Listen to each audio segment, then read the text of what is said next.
ओडिशा उपकूल में सृष्ट गुरुचाप बलय प्रभाव में राज्य में घन कुहुड़ी संभावना रही। आसंता 24 घंटे घन कुहुड़ी 9 जिला को येलो वार्निंग जारी करिछि पाणीपाग विभाग।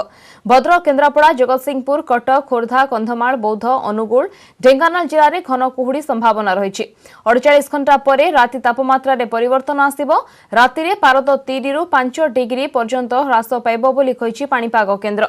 गत 24 घंटे फुलबाणी रे सर्वनिम्न 11.5 डिग्री तापमात्रा रेकर्ड करा जायछि।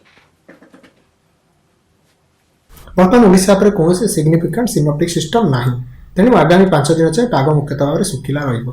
किंतु ओडिशार उपकूल अंचल गोटे गुरुचाप बलय रहुतबारु घन कुहुड़ी तथा किछि अंचल हालुकारू मध्यम कुहुड़ी संभावना होछि। आसंता 24 घंटा पई हमर 9 जिला को घन कुहुड़ीर संभावना थिबारु येलो वार्निंग जारी करा दैछि। जिला गुड़िक होछि मुख्यतः भाव में भद्रक, केन्द्रापड़ा, जगतसिंहपुर, कटक, खोर्धा, कंधमाल, बौद्ध, अनुगुल एवं ढेंकानाल।